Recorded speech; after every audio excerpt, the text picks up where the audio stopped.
It's very hard for Vietnamese to get the visa to South Africa because they assume that if a Vietnamese going there is to hunt the rhino horn. It's exciting for Vietnam as a country, more educated, less poverty, more options, but at the same time, it's rapidly losing that biodiversity. Maybe because people believe there are bombs there, so that's why the wild animals still exist. It's an honor, but it's also a challenge to help other people to understand that we are not living in poverty anymore. We are not running away from bombs anymore.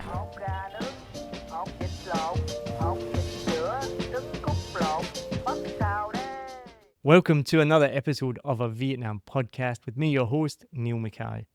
I came to Vietnam for the first time in 2015, fell in love with the place, came back in 2016, and I basically never left since. I started this podcast in 2019 because I wanted to get to know the real stories of people connected to Vietnam. In this episode, we're going to talk about what it's like to study overseas as a Vietnamese and then return to Vietnam. And while Vietnam is known for its food, it's known for its traffic and its rapid development, what a lot of people don't know is it actually has the 14th most biodiversity in the world. And we're going to be talking about that today and what inspired my guest to get involved with conservation in Vietnam at the age of 35. My guest today studied in the US and France and then returned to Vietnam in 2013. She is now the COO of Conservation Vietnam, helping preserve Vietnam's biodiversity. I am really excited to talk today and share the story of Mai Doan. Mai, thank you for coming on a Vietnam podcast. Thank you, Neil. That's a very kind introduction. You are very, very welcome. And as I said, first of all, I am really excited to hear about what it was like for you studying overseas. That would take me back to when I'm 17 years old. And God, that's a long time ago. yes, I got a scholarship for an exchange student program that I get to chose to stay with the host family in the United States. And at that time, United States is somewhere it's like very, very far, and we had no ideas about what it's like, but we know of it through a lot of books, especially because I was learning English as my second language. So there's an American dream of everyone want to follow. So I decided to just take a test and see how my English go, and turned out that I got the scholarship, gonna be living in the state for a whole year of my senior high school. And at that time, I was like, Oregon sounds like a perfect place because it's beautiful. There's snow. We can never see snow in Vietnam. So I chose to go to Oregon. It was totally a dream come true for me when I first arrived in a new place that I always dreamed about. But when I arrived in Portland, and then we go to McMinnville, which is a town that 2 hours away from Portland, closer to the coast. And I was like, wow, this is like a middle of nowhere. Because I'm from Ho Chi Minh City and growing up with millions of people around me. So when I come to Oregon, it was a shock.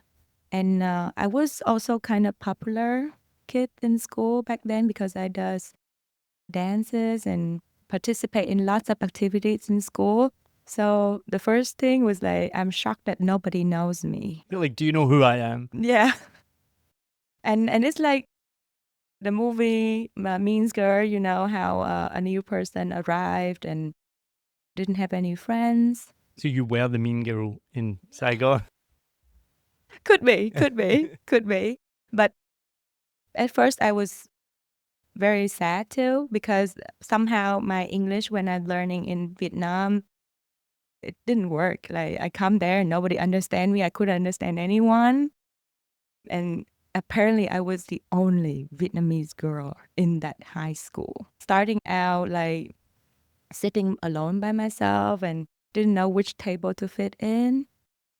But when I came into a history class, a very kind friend that came up to me like, hey, my name is Cece. Where you from? You look so strange. I say, oh, I'm Did from... she actually say you looked strange? I can't remember. She But was thinking it. yeah, it looks like it. I think, well, we're still friends, so I could ask her. Yes, and she invited me to share the lunch in an international table. And then I found out that were 11 or 13 of us, but come from all around the world. We also take a chance to become an exchange student and join that table, the international table. So that was fun. And then I thought that I would going back to Vietnam, but being in the international environment was quite great because I get to learn how Germans people like, South Korean people, Filipinos, and many other countries, Bangladesh as well. So which is very inspired me to continue my path as an international student.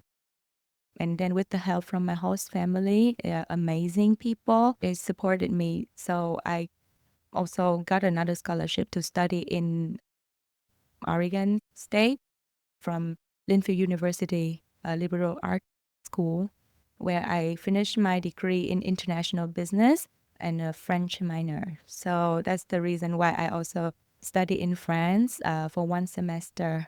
And I do speak English, French, a little bit of Chinese, and Vietnamese, so Wow. 4 languages. I barely speak English. And that's just one language. I'd absolutely love what you said there as well, that my English didn't work because you won't believe this. As an English speaker, I can relate to that because I went to America. I speak English, my only language. But as a Scottish person, they could not understand me. And even to this day, I had a meeting last night. I won't say your name, but you know who you are if you're watching this. And what did I say to him? I said to him, literally last night, he's VQ, but he's American from California. It's not going to give it away, but I said, how were the winters in Rhode Island? Because he'd studied in Rhode Island. He's like, what? I was like, how were the winters in Rhode Island? And I literally had to put on an American accent for him to understand me, which I used to have to do. I'd be like, how are the winters in Rhode Island? And he's like, oh, why didn't you say? I was like, so I used to live in America. I had to change the way I speak. Even last week, I had a meeting with somebody in Edinburgh and they couldn't believe I was from Scotland, even though they're from Scotland, because they're like, you speak so slowly. And I was like, yeah, because I went to America, nobody could understand me. I had to speak really slowly. And then now I've lived in Australia, New Zealand, and then obviously Vietnam as well. So I speak slowly because even now, my wife is from Texas. I'll sometimes say to her, can you talk? Because they will understand her, but they won't understand me. It's crazy. So I love America. We talk about it a lot, but it's a challenging country. And I've talked to Vietnamese people as well about it. What were some of the biggest challenges when you got there? There's so many challenges because I spent almost 6 years living in America. First of all, is the language barrier. Turn out that we have to relearn everything, and so we can communicate with each other. And second is the cultural barrier because I'm coming from Vietnam, and back then we only have a few English teachers that come here and some tourists, but not so much. So I didn't have a lot of chances to speak English outside of my house, but nowadays you can see people from everywhere coming to Vietnam. When I arrived in the US and living in a house of American, there's also very different. And I learned to adapt. But I was there when I'm 17 years old, so which is a good time for me to adapt to the culture. And then it's also that back then people look at Vietnam and think that all they know about Vietnam is the Vietnam War. And so being an exchange student in a school that there's no other Vietnamese student, I do presenting my country in a sense. It's an honor, but it's also a challenge to help other people to understand that we are not living in poverty anymore. We are not running away from bombs anymore. I'm actually born in 1990. So like I have no experience about the war unless it's the story was told by my grandparents, my father, and I also because I dance, so I actually perform for the people with Agent Orange in the War Remnant Museum. back when I'm 6 years old. And that was how much I know about the war. But coming to the state and having to tell people that, no, we like trying so hard to grow as a country. My parents are working very hard for me to afford an education abroad. And even though I did have other choices, I want to go to the America because of the American dream. And it's not as easy as it's said. Well, fast forward, I'm already back to Vietnam. So what was an American dream to me? I graduate with an international business degree with a French minor with multiple languages. So my first job was actually a door-to-door salesperson. I've done that as well. Yeah, yeah. It's an American thing. It was very powerful, actually. You have to come into a stranger's place and What were you selling? I was selling A4 paper. Door to door. That's a thing. Yes, and office supplies. But I can scale it up into printing machine. Like residential door to door or No, business? Or business door. I was doing business door. residential door to door. I was selling green energy actually. Oh, wonderful. Yeah, getting people to change their electricity to a green energy provider. Company went bust. It was terrible. Don't worry about it. But anyway, that's pretty awesome. I wanted to pick up on something we've talked about quite a lot on this podcast over the years and more recently is the perception of Vietnam, especially in America, right? Because it's interesting. I've been here nearly 10 years now, 9 years. My perception would have been the same. You think Vietnam, you think war. And now I've been here so long. It's everything you just said there. You weren't even born. And I try and compare it to people like you were born in the 90s. I was born in the 80s. We had a war in the UK, but it was like 50 years before I was born. Similar for people in Vietnam, like especially the young Gen Z. They're like, the war was as long ago for them as it was for me growing up. And I didn't grow up ever thinking about the Second World War. We learned it in class. You learned a bit of history, but it wasn't like same thing. You're not running from bombs or anything like that. My grandparents told me a couple of stories, but it was just so far away. But it is interesting that America is still so fixated with that, I think. And it's just learning. And it's good that you went over there. So I'm really interested to hear, though, like your perspective, because we actually did an interview recently with an American, and I've asked my wife about it. What's your perception of Vietnam as an American? And it's true. I mean, they mostly just think of war. How did you overcome that? Or what did you say to people when they're just like, oh, you running from bombs? Like, you're like, no. Well, in the history class, we did have to discuss about that. The Vietnam War. Yes, Were you just sitting there? Because I mean, obviously, you're very. I've been to the War Remnants Museum. You learn, and being Vietnamese, you learn a very, very different perspective. Yes. Was that awful? It's too long ago. I can't remember. I could just imagine sitting there being like, no, this is not true, or this is not how it happened, or. It did get me to questions like, okay, it's very good that I get to hear the story from the other side. Yeah. And my father, very close to me, my dad, right? He's a veteran. Right. Yes, and now we don't have to worry about his health care because the government take care of him because he devote for it. So I growing up knowing that there's this side of the story, and then when I come to America, it was another side of the story, and I see myself as a bridge. How can I help the student in my class and my teacher to know that there are the side of the war? So I discover storytelling, and I tell the story of Vietnam on the other side as the hero in Vietnam that I really admire is Miss Võ Thị Sáu. So I wear the same áo dài, the long dress I brought over my high school áo dài. It's in white, and I come and just show that I come in peace. Look at me, I'm wearing these beautiful clothes, and I'm educated person. I have a dream, I have feelings. I'm just like anyone else in this world that wants to become a better person every day. Please help me. And I win all the hearts of the class. Yes, my history teacher, at the end of the week, he decided to took us all to ice cream the Sunday, and then after my presentation is we all having ice cream together, and he teach me how to play softball. And I told him that, oh, I never played softball before. I don't think Badminton, anybody. that's it. I think that's the only sport in Vietnam is badminton and Yes, football. and I still remember how all their face lit up when they show that they're teaching me something. Yeah, right. And the friends who at the beginning of the class who didn't want to talk to me at all, they came and they say hi to me.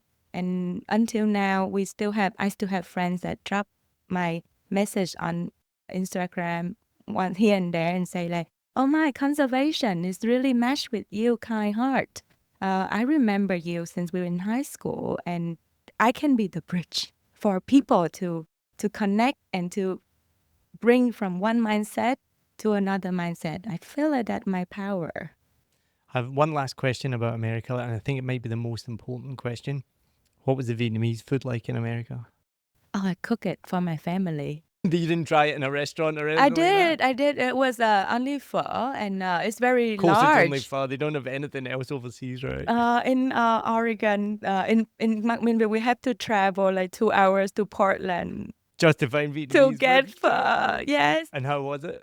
It was great. I have very Really? good memories about it because there are people who are willing to get out of their way to drive with me for 2 hours Just to get pho. just to get pho. How did it taste? Be honest. Can you remember? I only remember the kind The heart. good part of it. Yes, the really nice and sweet people who said that there's so many things else in the world they could do, but they want to sit in the car with me for 2 hours Well, to that's come beautiful. for pho. Yes.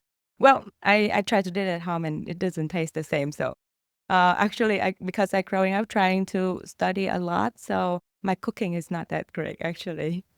The reason why I asked is because I know Vietnamese food overseas can just be frustrating. I've told this story a few times. Like my sister went for authentic Vietnamese food in Australia and it had Thai red curry on the menu. Oh yeah. Then we had friends that we met here from America and they were like, "Oh, we love pho. We love the corn and the broccoli." And we were like, "Corn and broccoli and pho?"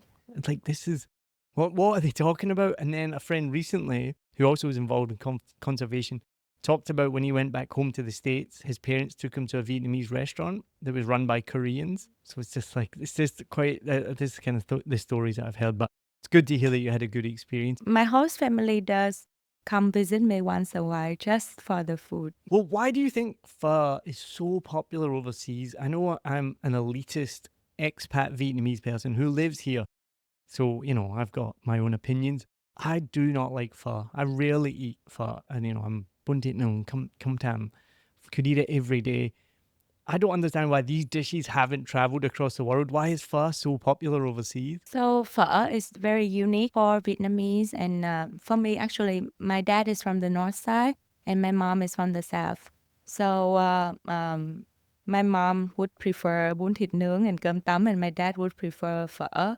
And sometimes we have to separate into two restaurants if we want to eat out because pho is something very special. It's From the north, right? I always from the forget north, that. I yes. forget It's that, very yeah. simple. It's just the noodle, it's just the soup and some meat. And in the north, they don't even put vegetable in the pho.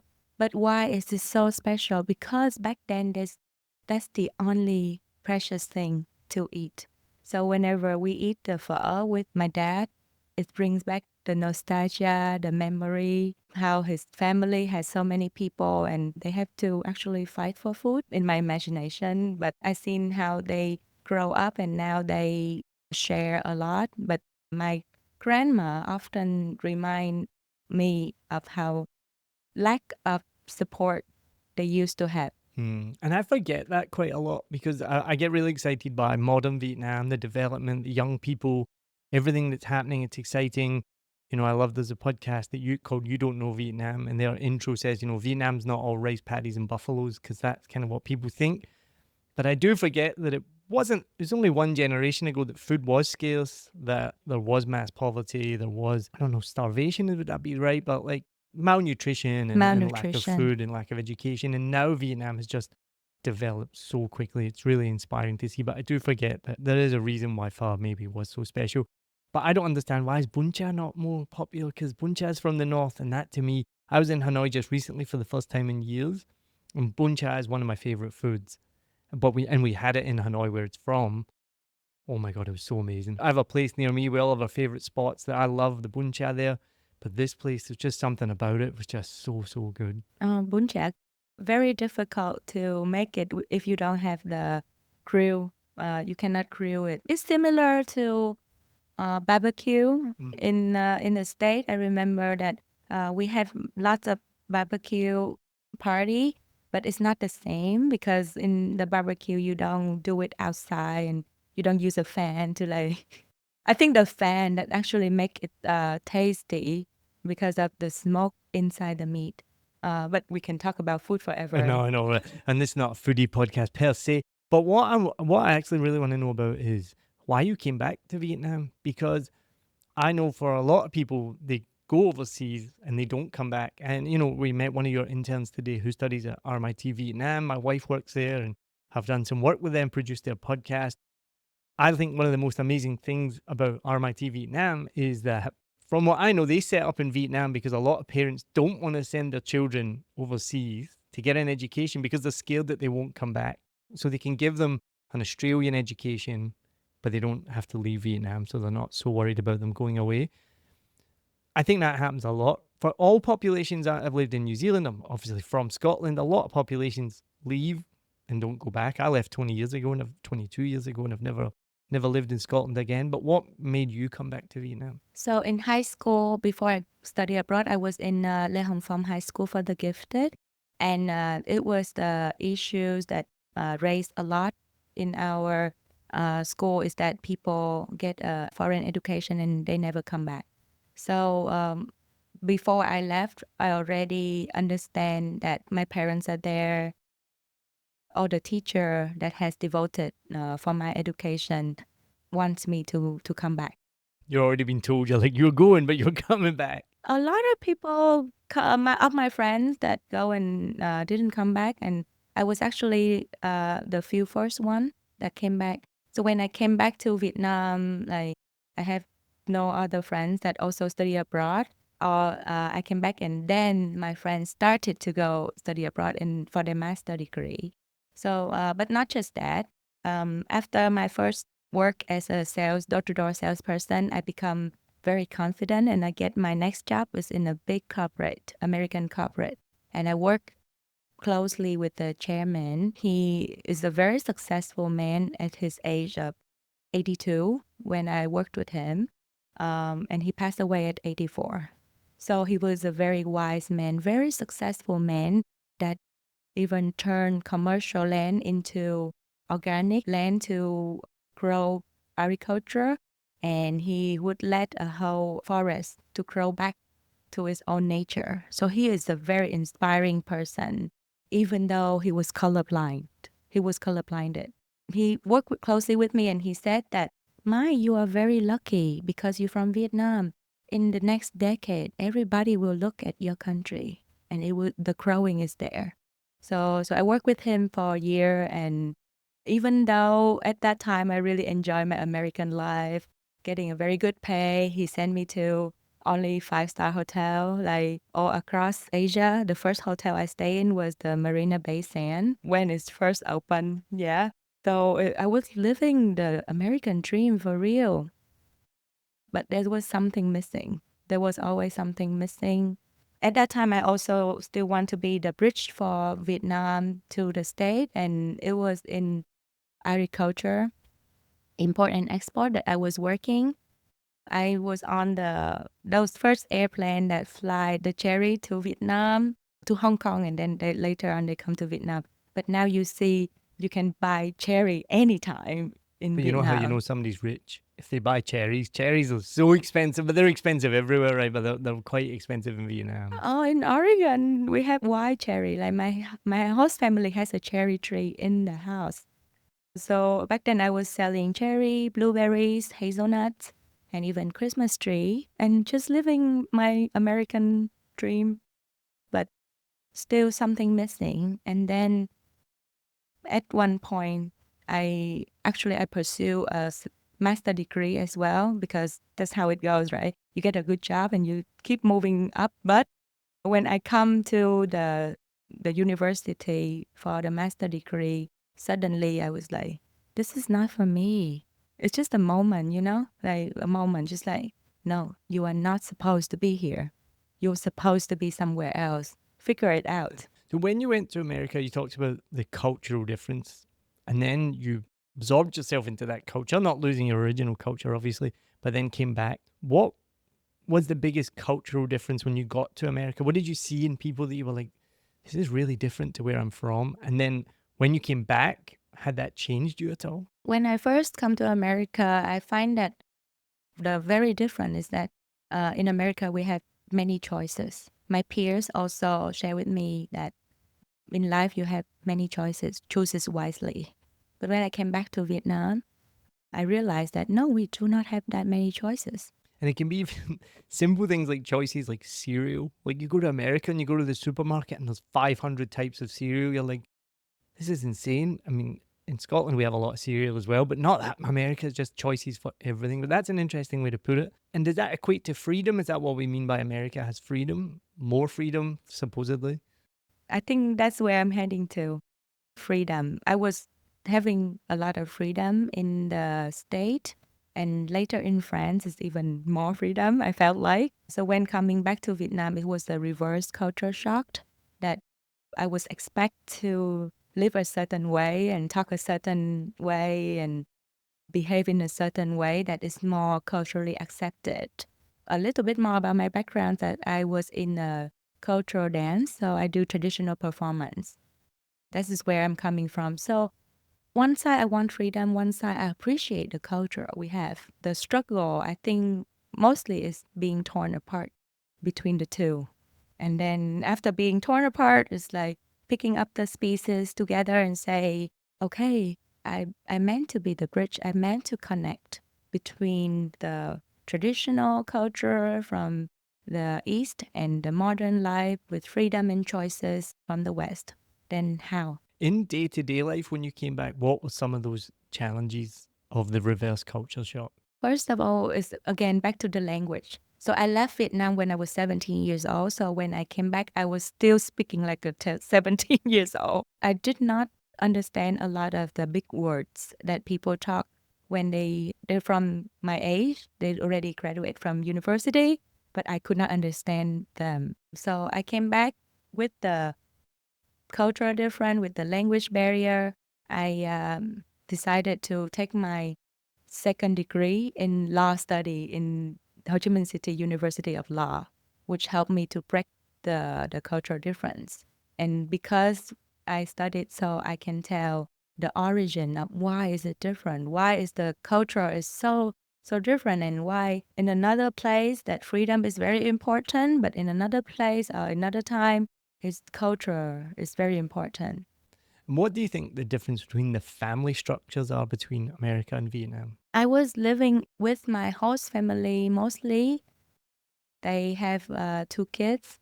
They just celebrated 40 years wedding anniversary 2 weeks ago. So I was lucky. I spent a lot of time with a happy family. But other than that, I did live with other host family that divorced, and one with daughter and one with a mother. So culturally, family setting, a single family of just a woman being single is very accepted in the Western world. But in Vietnam, we expect the woman to devote it for her family. There's the expectation And there. was that tough as a female coming back from this freedom that you talked about, and then suddenly you've got to fit back in, and you're kind of given a defined role, as in you need to be devoted to your husband. And the challenge I've heard about is not just being devoted to your husband, but being devoted to your husband's family as well. Yes, especially when I'm a working woman and then I studied so much and I get to meet so many wonderful people. Do I ever want to stay back and be a housewife and just devoted my energy to support my husband family and my kids in the future? The answer is no. And I'm always trying every day to help them understand my perspective and to say that it's important that I keep offering what I can do to the world, not only because that's something I wanted before I study abroad, but I was trained to do that, and maybe it's what I meant to come to this life for. Well, Vietnam's rapidly developing, as we know. Do you think the culture is developing at the same pace? Very good question. I think the culture meant to stay the same, and we need to reserve the culture, but we have to be selective at the same time. There are many cultural practice that does not fit in the current world. But how do we help the community, other people to adapt? It's not one answer cannot say it all. Yeah. Because I think about, I live in a big tower, big building, and Vietnam's rapidly developing with more and more buildings. And we are all very shut off. I've been there for 4 years now. I don't know my neighbors. And I see, and it's not a Western thing. There's 99% Vietnamese people in my building. There's not many Westerners. And I see that culture changing from having 6-story house with, when I used to talk to students, be like, who do you live with? I live with my gran, my auntie, my uncle, my cousins. You got 2 or 3 generations all within one house. And that's changing quickly, I think, to now this westernized way of we all live in little individual apartments. And I worry that it's for ill, for good and for bad, it's going to change Vietnam. Yeah, it's I can see both sides. My dad's side of the family, we do have the high story with Yeah. all 3 generations. Yeah. I grew up in a 3-generation household as beautiful, right? well. Yeah, very beautiful. And it's my beloved grandma who passed away already, but always reminded me how family structure could support each other. And now being in a nuclear family, which is a I Western. forgot that phrase. Yeah, nuclear family right now. Yeah. Yeah. And for me, especially from a point of view of a working woman, like how am I supposed to work all day, yeah, at least 8 hours a day, come home and do all the housework until I put my kids to sleep and then continue to do the dishes and do the laundry. And then I supposed to exercise and also learn and keep up my inside out and practice for my mental health, my emotional health, my physical health, and my spiritual. I'm exhausted just listening to that. You know what I mean? Like and it's true. Yes, if there's no support and we say like, okay, how about a nanny that could help? But unfortunately, I haven't found the nanny before. In America, somehow my host mom was able to do it all because she delegated the task to everyone in the house. My host dad will be doing the dishes and doing laundry. It's an amazing model, but when it's applied to Vietnam, it's really, really difficult. And there's no support. So what inspired you then to get involved with conservation? Because it's something I like to say I'm passionate about it. Probably don't do enough, but I'm passionate about it. I kind of always have been. My wife is very passionate about it. I didn't realize Vietnam had the 14th most biodiversity in the world, but it's one of the things that we're talking about, the rapid development of Vietnam. And I'm always torn as well because I love it. I love being here 10 years. I've seen this change in Saigon massively. I live over on the 2TM side. When I got here, 2TM, there was 3 Heineken billboards and a swamp, and that was it. Now there's a mall, now there's our building, and it's all growing and everything. But then at the same time, you're like, what biodiversity have we lost by? It's just a swamp, but there would have been so much life in there. And now we have all these amazing highways and big buildings. And so it's exciting for Vietnam as a country, more educated, less poverty, more options, more freedom, can do more things, but at the same time, it's rapidly losing that biodiversity. What inspired you to get involved with that? So as a student who learned about business and later on studying about law, I actually had no idea about conservation before this position. And my husband actually the one who connected me to the current position I have, because for conservation in Vietnam is mostly involved with the scientists, people who learn biology, or people who are in the forestry sector where they protect the forest, conservation reserve places.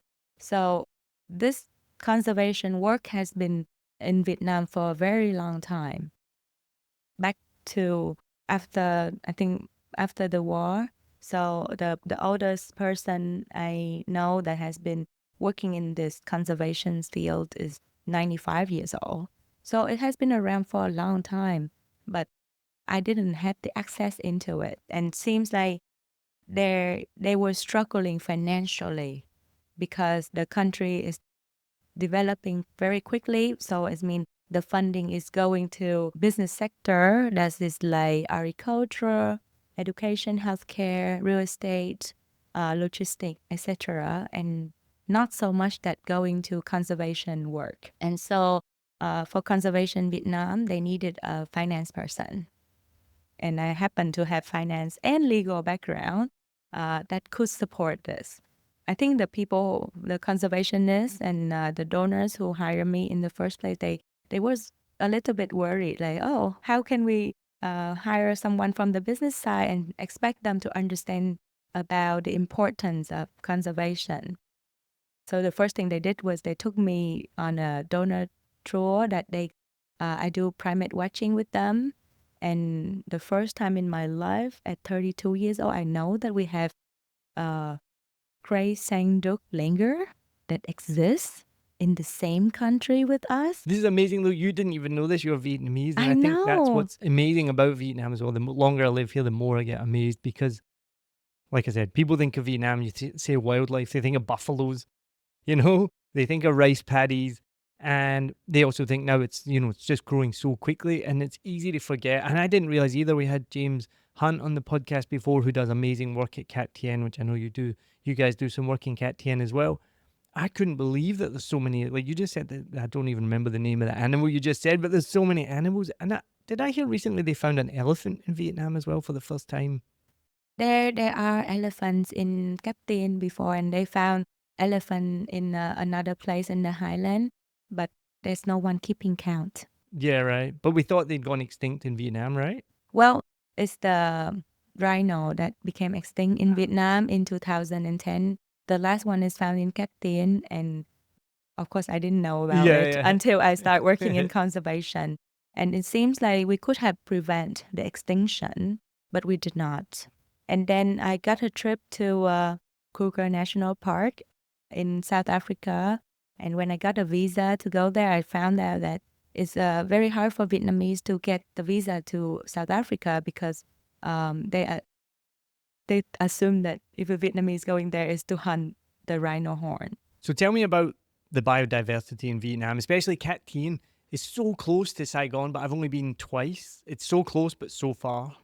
And not many. That's like you're saying as well. You didn't even know about the animals in Vietnam. What animals are in Cat Tien and in Vietnam? Right now, we do have a project in Cat Tien, and it's with the Save Vietnam Wildlife, protecting the Siamese crocodile, Asian elephant, black sanduk linger, and the pangolin, Java pangolin. So they are all wonderful animals in Cat Tien that under our project. But other than that, Cat Tien has so many other biodiversity. They have the largest cattle in the world. This is the Go. One big grown one can weigh up to 1.4 tons. And you can only find it in Cat Tien and two other places in Thailand. But nobody talk about it. So when we go to Cat Tien, we don't know that there actually so much biodiversity until we come there and we immerse ourselves with so many wildlife. And so with Conservation Vietnam, we want to encourage that. This end of this year, we want to do a conservation summit in Cat Tien, so we can help to promote the place.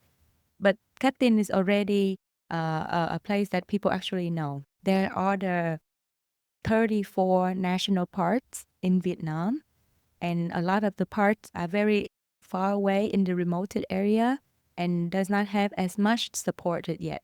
So my job is also to help people to understand what is the gap in terms of financial challenges as much as human capacity. So people know that now even we are in the peaceful time, there's still a lot of people that they are not needed for only education, healthcare, but they need to improve their livelihood so they can have other things that can generate income other than go hunting in the wild. Other than that, in Vietnam, we have 25 primate species.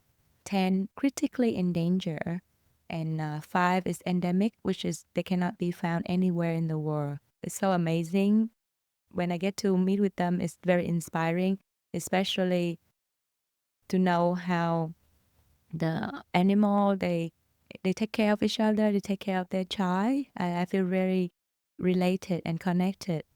Larger animal like tiger, maybe you have heard of it, but it has been very long time ago since we saw wild tiger.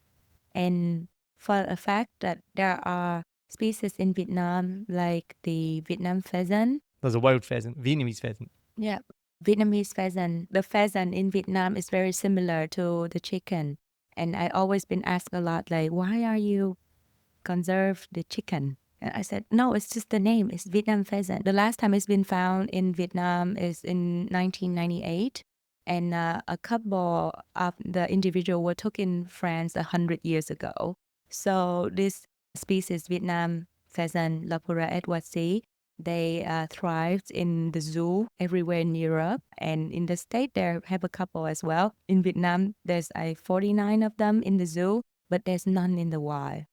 And it was a very inspiring pieces for me because our project is to bringing the pheasant from overseas to return it into Vietnam. It's a homecoming for the pheasant. And one of the location that we are going to release the Vietnam pheasant is actually my dad's family hometown.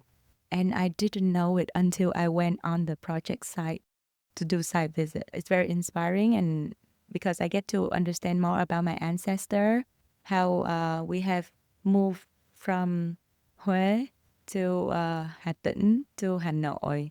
And then my dad moved to Ho Chi Minh with my mom, and then we now travel everywhere and still keeping our origin from our ancestor through our facial genes and our even our characteristic. So I found that my great mother is also like a matriarch in the village. So she's lived in a wealthy family, but she wants to help other people to improve their living and teaching them how to make silk. So it was very inspiring that I know this is what I meant to support, even though it's just a species that already critically endangered by IUCN Red List, but have not been found in the wild for a very long time. But the pheasant is a proof that there were living things in that area back in the day. And turn out the place is also very close to a district called A Lưới, which is one of the first place that got bombed with Agent Orange. And taking you back a little bit in my first conversation, that I only know about the war through other people telling me, sharing stories, the history book, and my interaction with the Agent Orange people when I was a student dancer. So coming to conservation site and seeing the place, how the soil and the land has been destroyed through many reasons, the war, the bomb, and there's nothing can grow. And I don't want to step into the scientist place, but there could be a reason why the Vietnam pheasant is no longer there because the war itself. We try not to equate Vietnam with the war, but there are lingering effects, and especially when you go out. And one thing I was thinking about is does it put pressure or does it stop people exploring national parks because there may be unexploded ordinances? Is that an issue? Your face tells me yes. Well, that is correct. So my first time when I get to see the Great Sông Đúc Lên Ngựa and Núi Chúa, we can only come up to the point so far because people still believe that in the forest there's still bomb that has not been discovered yet. I also hearing other side of the story is that, oh, maybe because people believe there are bombs there, so that's why the wild animals still exist. Yeah, it's interesting to be in Humans won't go there. Yeah, conservation. maybe the Yeah. animals have thrived. Yeah. Well, this has been amazing. Thank you so much. I really appreciate your time, Mai. Thank you for listening. Really hope you enjoyed this episode. Don't forget, rate, review, subscribe. really helps the podcast shared with more people. And the best thing that you can do is share this podcast with people who want to know more about Vietnam. Mai, thank you so much. This has been incredible. Thank you so much. You're very welcome. Cheers.